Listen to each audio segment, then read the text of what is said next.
Assalamualaikum warahmatullahi wabarakatuh. Alhamdulillah wassalatu wassalamu ala Rasulillah Sayyidina Muhammad ibn Abdullah wa ala alihi wa sahbihi wa man wala wala hawla wala quwata illa billah, amma ba'd. Hadratul mukarramin, ma'asyiral ulama al-fudhala, ma'asyiral asatidzah al-kurama, bapak-bapak, ibu-ibu, hadirin hadirat jamaah salat maghrib di Masjid Hizbullah Singosari yang dirahmati oleh Allah. Alhamdulillah, malam hari ini saya masih bisa dipertemukan oleh Allah SWT dengan panjenengan semua.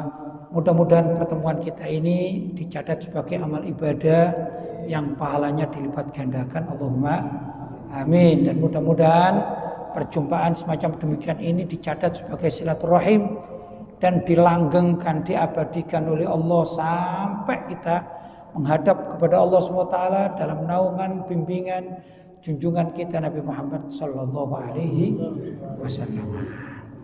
Bapak-bapak dan ibu-ibu yang dirahmati oleh Allah, sebagaimana apa yang saya bacakan pada setiap pertemuan kali ini, kita membaca kitab atau melanjutkan pembacaan kitab Tahqiqul Amal Fima Yanfa'ul Mayyitu Minal A'mal, yang artinya tahqiqul amal, kepastian tentang cita-cita atau harapan terhadap apa itu mayit, yaitu mayit yang mengambil manfaat dari amalan-amalan orang yang hidup. Nah, ini judul kitabnya, Tahqiqul Amal. Ya, tahqiq itu kepastian, tahqiq penguatan, amal itu harapan-harapan.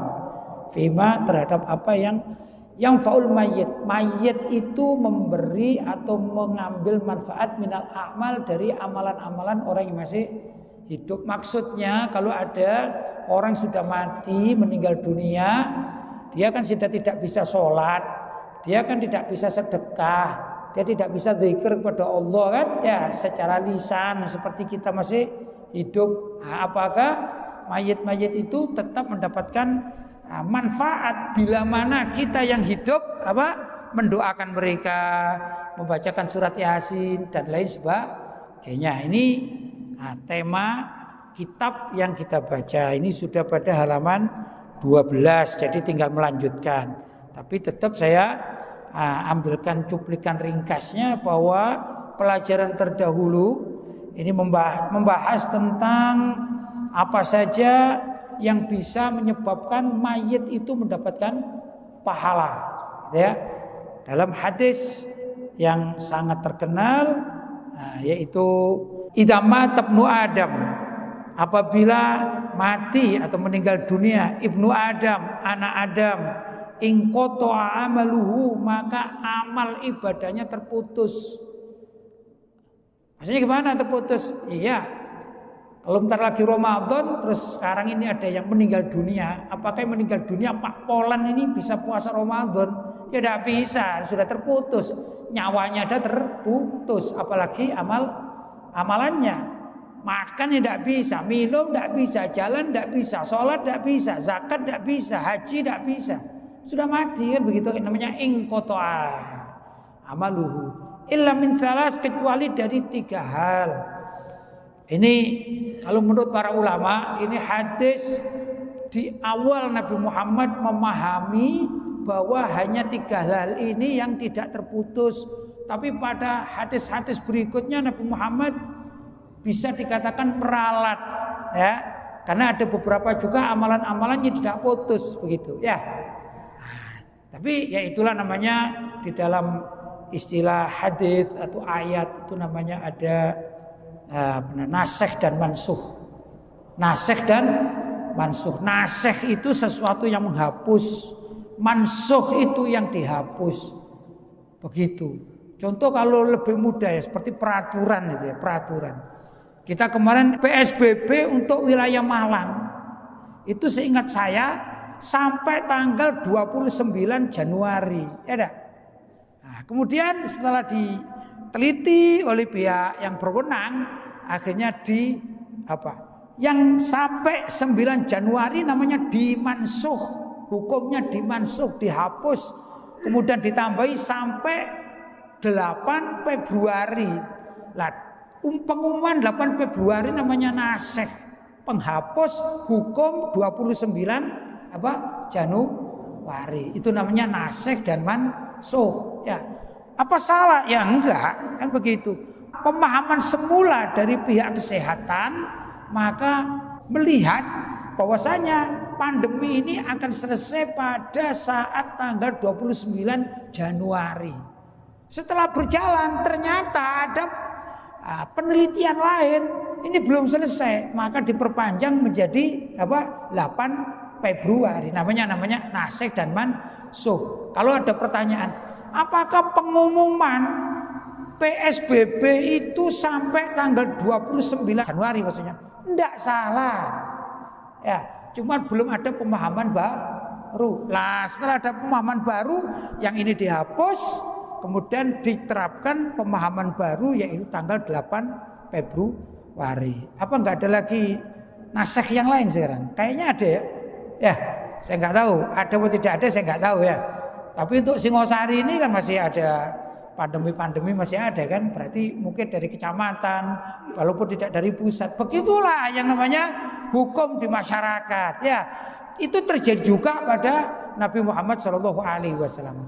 Tatkala di awal beliau memahami bahwasanya ada 3 amalan, illa min salas, 3 amalan saja, ya, yang bisa amalannya itu menjadikan pahalanya mengalir untuk si mayit. Tapi pada hadis yang lain setelah yang 3 itu ada tambahan. Begitu. Bahkan sampai 10. Demikian dan seterusnya. Insya Allah nanti di belakang ada mungkin ya. Nah, mudah-mudahan ketemu nanti. Tapi sekali lagi saya sampaikan bahwa 3 hal itu adalah sodakotun atau sodakotin jariyah. Yaitu sodako yang pahalanya terus berlaku. Kenapa? Karena sedekah pada tempat yang tidak lenyap atau yang abadi. Misalnya sedekah apa? Sedekah ke dalam masjid, bangunan, ya. Mungkin lebih saya permudah lagi, misalnya sedekah saya akan membangunkan ini tiang 1 ini tanggungan saya. Kalau ditanya berapa habisnya, sebut saja ini memerlukan uang 10 juta. Ya, maka saya titip atau sedekah 10 juta ke takmir masjid bagian pembangunan, akhirnya dirupakan ini tiang. Maka selagi tiang ini masih ada, pahalanya mengalir terus pada saya walaupun saya sudah mati, begitu. Ya, namanya sedekah jariyah. Tapi ada sedekah yang tidak jariyah, termasuk misalnya tersenyum.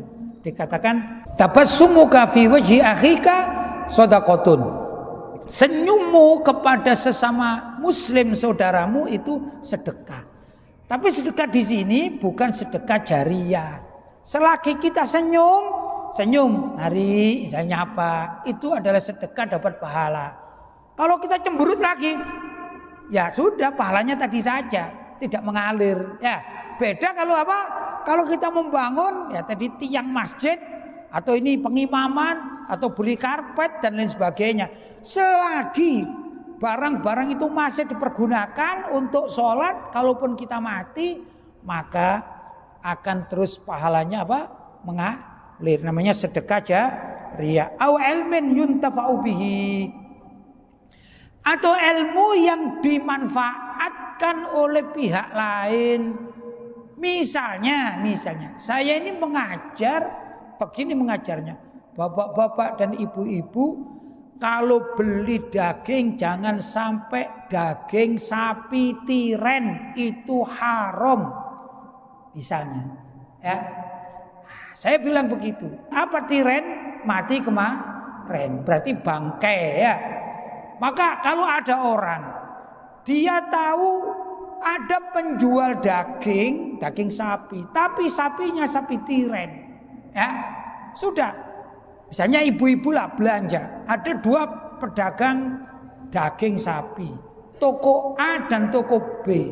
Toko A ini toko tiren, sapi tiren, toko B ya enggak, betul-betul disembelih hari ini, begitu. Kemudian si ibu yang pembeli, ya mau beli. Kalau mau beli ingat apa yang saya katakan, ibu-ibu, bapak-bapak, kalau beli daging jangan sapi tiren mati kemarin karena bangkai hukumnya haram. Maka ibu ini melihat, iya saya dengar yang A ini adalah senangnya sapi tiren. Sedangkan si B ini betul-betul disembelih, sapinya, maaf, dagingnya daging segar. Loh, ini kan saya sudah tidak mengajar lagi, artinya selesai, ya enggak? Tapi si ibu ini terus setiap beli selalu beli di toko B karena sapinya betul-betul dagingnya daging segar. Sudah, kemudian saya mati, ya. Kemudian ibu ini masih hidup. Setiap beli, ya, setiap beli ibu ini selalu di toko B. Maka saya walaupun sudah mati tetap mendapatkan pahala kiriman karena ilmu yang saya katakan tadi itu diamalkan oleh ibu tadi. Kalau ibu tadi mengatakan kepada anak-anaknya, wahai anak-anakku, kamu kalau belanja sapi jangan sampai di toko A itu sapi tiren, tapi kamu di toko B itu daging segar.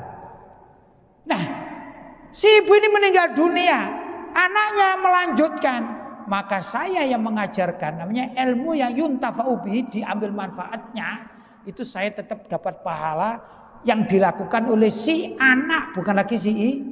Begitu dan seterusnya.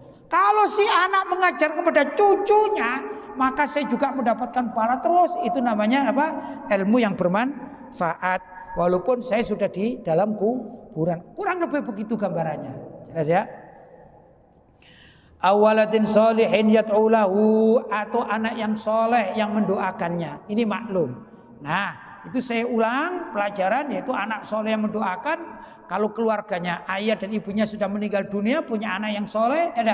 Bahkan menurut para ulama, kalaupun tidak mendoakan, tapi anaknya berbuat baik, sudah anak soleh saja, itu sudah mendoakan orang tuanya.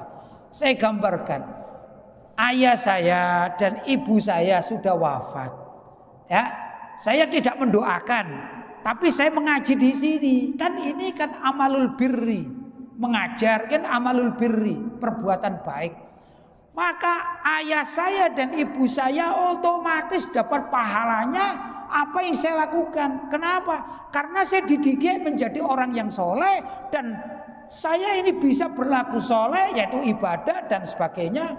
Dalam bab ini mengajar misalnya, maka otomatis ayah dan ibu saya mendapatkan pahala apa yang saya lakukan sekarang. Walaupun saya tanpa mendoakan Robbi firli wali walidayya, apalagi kalau anak soleh itu juga terus mendoakan kedua orang tuanya. Sudah soleh mendoakan kedua orang tuanya. Wah, ini maka mengalir terus pahala dari doa anak yang soleh tersebut. Itu yang kemarin ya. Kemudian ini yang saya katakan ya. Akhraja Ibnu Majah, diriwayatkan oleh Imam Ibnu Majah, an Abi Hurairah radhiyallahu taala anhu qala, beliau berkata, qala Rasulullah sallallahu alaihi wasallam, Nabi Muhammad sallallahu alaihi wasallam bersabda, inna mimma yulhaqul mu'minu, sesungguhnya apa yang diilhakkan atau dikirimkan, dinisbatkan, diberikan, dimasukkan, dikategorikan terhadap seorang mukmin min amalihi, dari amal-amalannya itu, wa hasanatihi, dan kebaikannya, ba'da mautihi, setelah matinya. Itu adalah ilman nasyarahu, adalah ilmu yang disebarkannya. Begitu. Saya contohkan ayah saya saja. Ayah saya mengajar di mana-mana, termasuk dulu di Masjid Jami' kan mengajar, ya di sini mengajar. Nah, itu ilmu yang manfaat yang diamalkan oleh jamaah-jamaah di mana saja jamaah itu berada, ya. Maka ayah saya otomatis mendapatkan pahala dari apa yang dikerjakan oleh jamaah ngaji beliau, begitu, ya.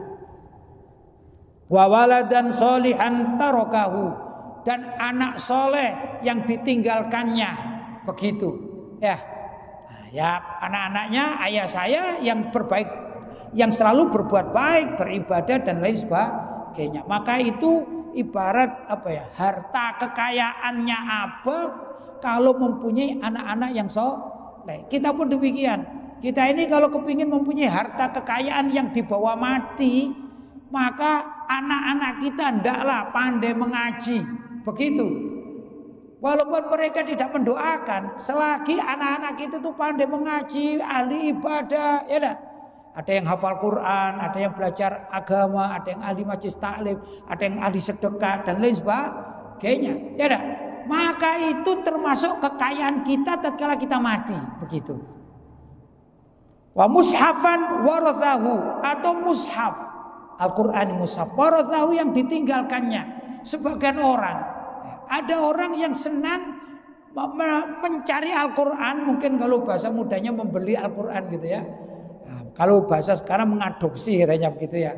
Mencari Al-Quran kemudian disedekahkan ke masjid, ke musola, ke pesantren-pesantren, atau tempat yang sekira Al-Quran itu dibaca. Namanya mushaf yang diwariskan atau diberikan, diamalkan, disedekahkan. Selagi Al-Quran atau mushaf itu dibaca oleh siapa saja, maka selama itu dia mendapatkan pahala dari amal ibadahnya, walaupun dia sudah mati. Wa masjidan banahu, ini kan lebih dari 3 kan. Wa masjidan banahu, dan masjid yang dibangunnya. Maksudnya ikut urun, ikut patungan, ikut sedekah tatkala ada masjid dibangun. Kalau memang dia mampu yang membangun sebuah masjid, ya luar biasa ya. Saya dengar. Adapun kebenarannya wallahu taala alam, saya tidak ngerti. Di Jakarta itu ada namanya Masjid Kuba Emas. Itu katanya didirikan oleh seorang hajah, ibu-ibu. Nah, begitu ini informasinya.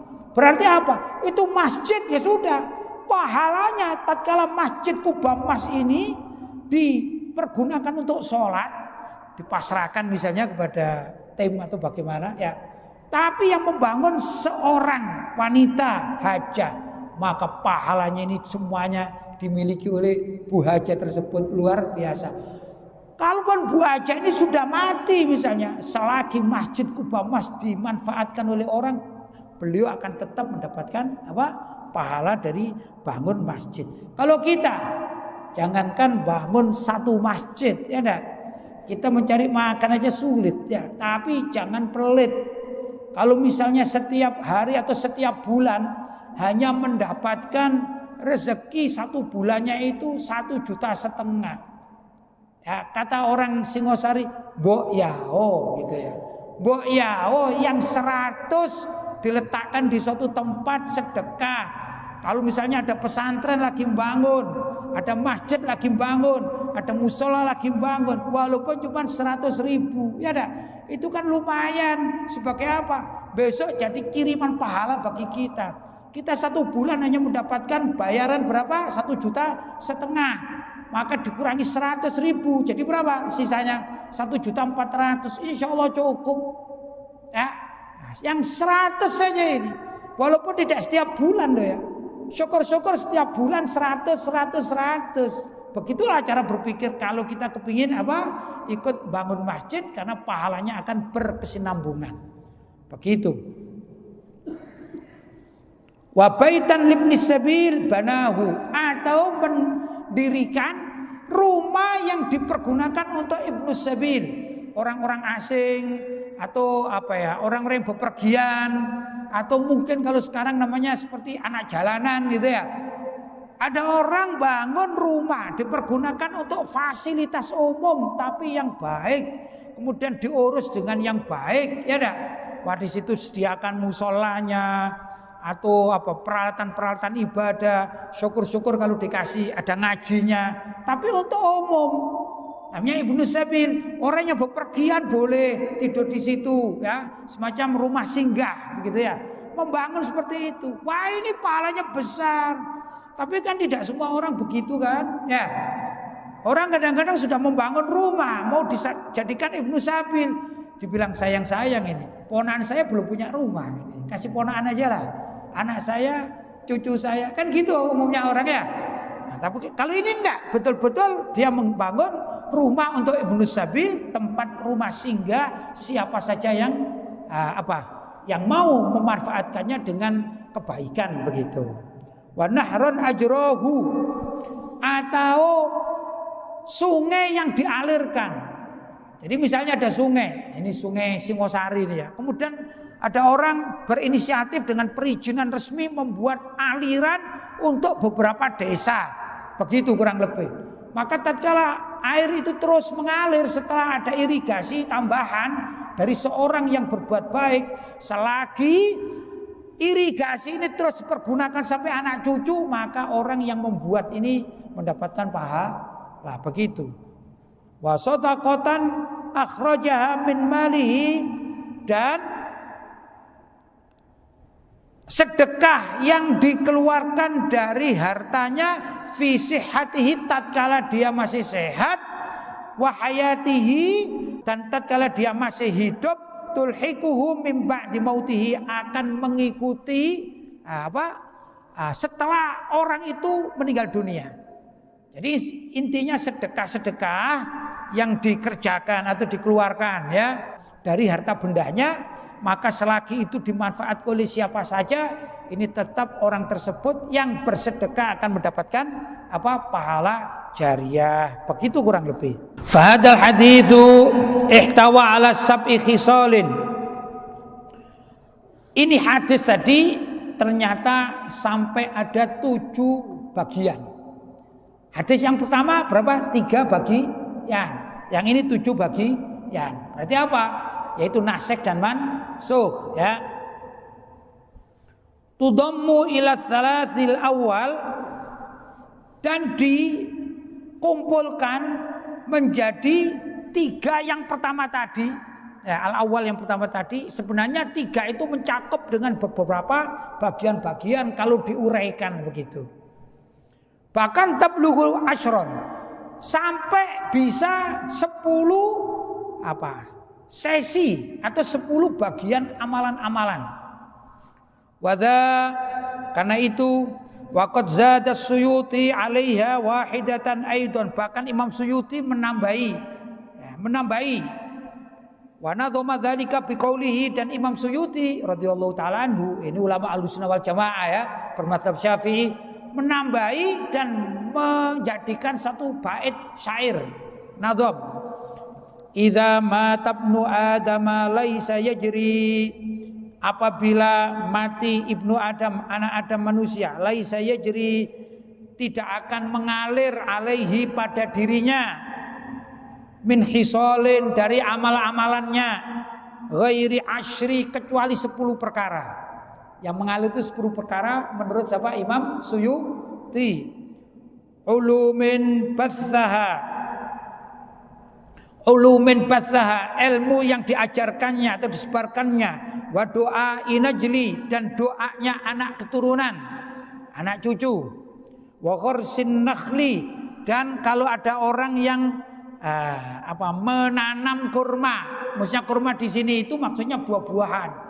Kalau kita menanam buah-buahan, kemudian kita bebaskan, menurut sebagian keterangan dan juga ada hadis-hadis yang lain menerangkan begini. Misalnya kalau di Singosari itu ada namanya buah ceri gitu ya. Ada yang mengatakan kresen, ya ada ceri gitu. Buah ceri itu kalau kita tanam, kemudian ada buahnya yang kecil-kecil merah, itu kadang-kadang kan dimakan burung. Nah, tatkala dimakan burung, kita dapat pahala. Jangan dikira tanaman dimakan burung kita tidak dapat pahala. Cuman kadang-kadang kita marah.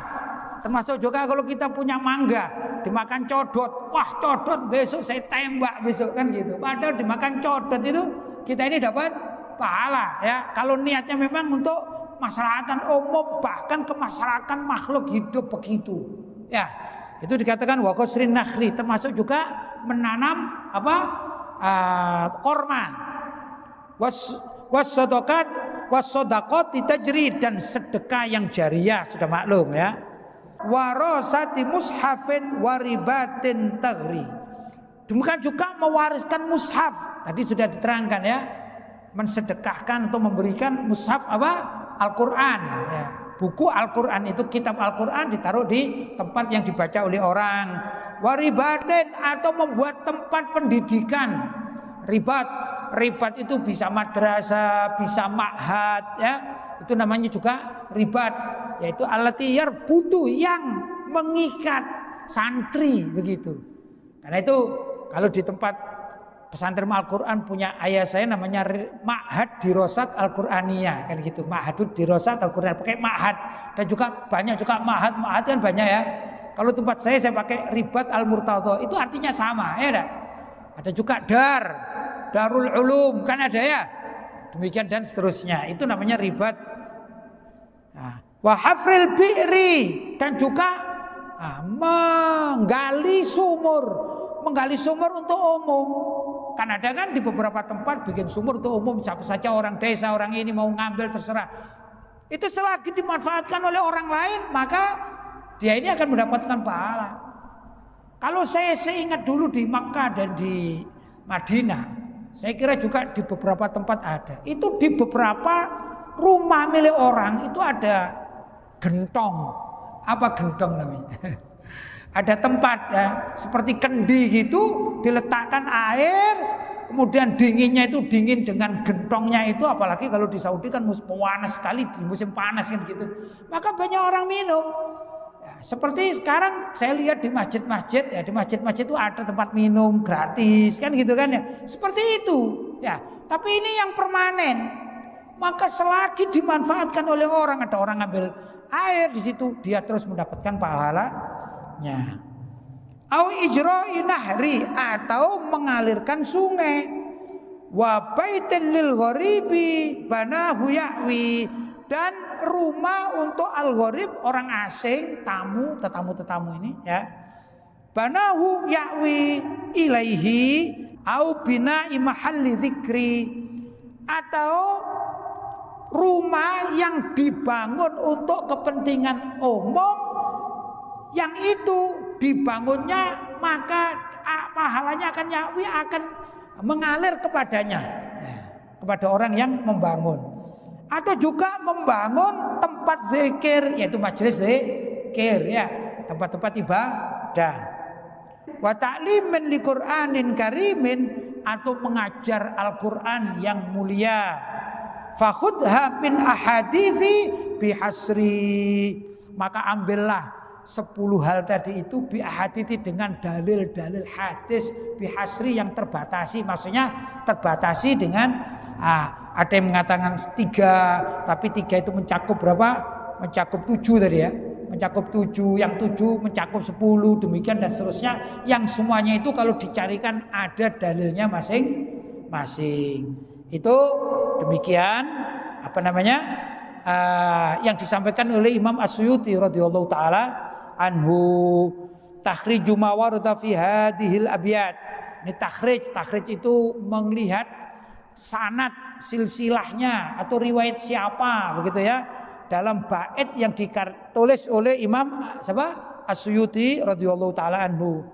Amma qauluhu, adapun ucapan beliau, ulumin batsaha, ilmu yang diajarkannya, wa doa inajli, doa inajlin maksudnya, doa inajli adalah doanya anak cucu, was-sadaqati tajri, dan sedekah yang jariah, mengalir. Fahadhihi, maka ini ja'at majmu'atan fil hadis sahihi al-masyhur. Ini datangnya secara menyeluruh, 3 ini langsung ya, dalam satu hadis yang sahih yang masyhur, yaitu yang tadi saya bahas juga, idza matal insanu, apabila mati seseorang, inqata amaluhu, akan terputus amalnya, illa min thalas, kecuali dari 3 perkara, yaitu shadaqatin jariyah, sedekah jariyah, aw ilmin, atau ilmu yuntafa'u bihi, yang bisa diambil manfaatnya, aw waladin sholihin, atau anak yang soleh, yad'ulahu. Maka itu di dalam bait Imam Suyuti dikatakan apa? Ulumin batsaha wa du'a inajri was shadaqati tajri. Itu. Kemudian amma qauluhu gharsin nakhli wa hafri bi'ri, faqad ja'a dzikruhuma fi haditsi Anasin marfu'an. Adapun kalimat gharsin nakhli, menanam kurma atau menanam pohon ya. Kalau kita kan susah menanam kurma, enggak tumbuh kalau di Singosari, menanam pohon misalnya begitu ya. Atau juga menggali sumur, maka datang dalam suatu hadis yang diriwayatkan dari Sayyidina Anas bin Malik marfu'an, disandarkan kepada Rasulullah Shallallahu Alaihi Wasallam. Apa itu? Sab'un, ada 7 amalan. Yajri ajruha lil abdi, yang mengalir ajruha pahalanya lil abdi bagi seseorang ba'da mautihi, setelah wafatnya. Wa huwa fi qabrihi, sedangkan si mayit itu ada di dalam kuburannya. Ini berarti ada 7 ya perkara. Habis 3 kemudian 7. 3 tambah 7 berapa? 10. Dzakara minha hafrul bi'ri, maka wa dzukira minha, disebutkan minha di hadis itu hafrul bi'ri, astagfirullah. Hafrul bi'ri, menggali sumur, au gharsin nakhli, atau menanam pohon kurma. Rawahu Abu Nuaim, diriwayatkan oleh Imam Abu Nuaim fil Hilyah, dalam kitab Al Hilyah. Ini ada kitabnya ya. Di situ ada riwayat tentang 7 perkara yang apabila dikerjakan oleh seseorang maka pahalanya akan terus berkesinambungan walaupun orangnya sudah meninggal dunia. Wa amma qauluhu, adapun ucapan Imam Suyuti, mahallu dzikri, mahallu dzikrin maksudnya. Ya, ini kan syair. Mahallu dzikrin atau mahallu dzikri di sini fawal masjid, yang dimaksud adalah masjid. Tempat zikir itu ya masjid. Kalau kita lebih mudah ya masjid, ya musola, ya langgar, ya surau, kan gitu kan ya. Ya majelis taklim kan ada.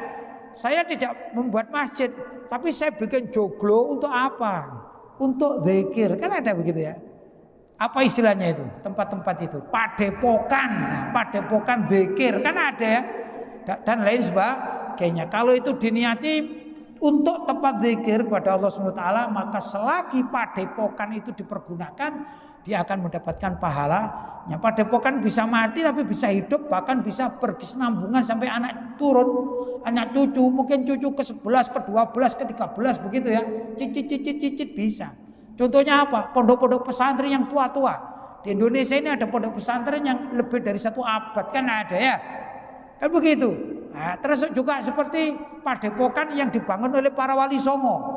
Nah, itu saya lihat haulnya para sunan itu ada yang sampai haul yang ke-500 sekian.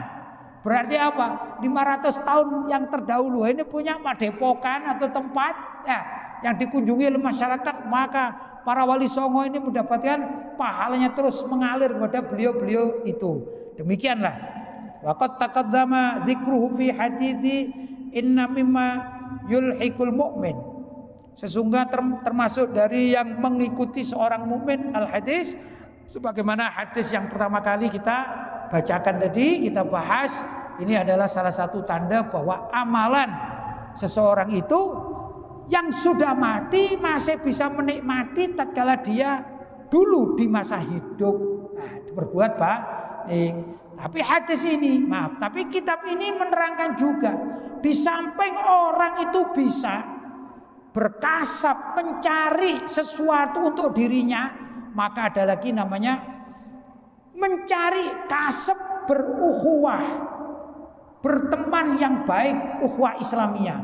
Kalau seseorang itu berukhuwah Islamiyah dengan baik, maka tatkala dirinya mati, teman-temannya ini mendoakan seperti kita. Di kampung kan berukhuwah, akhirnya membuat satu kegiatan apa, yasinan bersama, ya dah, tahlilan bersama. Nanti kan bergilir itu. Oh, Pak Fulan di rumahnya. Begitu Pak Fulan meninggal dunia, kita jamaah masjid kan, kasihan Pak Fulan, ayo kita tahlili. Kan begitu kan? Ini termasuk juga kasbul mar'i. Apa? Cara seseorang untuk mencari pahala setelah dia mati dengan cara mencari teman yang bagus, yang teman ini mendoakan. Tapi kalau orang itu jahat, di kampung penjahat dia, sampai waktu mati nggak ada orang yang mau nyolati, ya dah, males nguburkan aja, aku bila perlu dibuang bila perlu ya, walaupun nggak boleh itu. Tapi masyarakat sudah gregetan itu. Kira-kira tatkala tahlilan, ya paling Pak D-nya yang datang, ya dah, ponakannya. Kalau masyarakat enggak, wong waktu hidup aja sulit diajak, sulit musuhi kita dan segala macam. Itu berarti dia tidak pandai dalam berkasab mencari sesuatu yang baik demi untuk tatkala dia sudah mati nanti. Begitu ya. Bapak-bapak dan ibu-ibu yang dirahmati Allah Subhanahu wa taala, ini pembahasannya selesai, hadisnya juga sudah saya baca semua walaupun ada waktu, tapi saya tutup sampai sekian. Mudah-mudahan ada manfaatnya. Mudah-mudahan kita pandai untuk mencari sesuatu untuk bekal mati, minimal teman-teman yang baik, keturunan yang baik, majelis yang baik, bangunan-bangunan untuk tempat ibadah, sehingga kita nanti menjadi bahagia tatkala meninggal dunia. Itu saja dari saya. Mudah-mudahan bermanfaat. Ada wal afu minkum. Wassalamualaikum warahmatullahi wabarakatuh.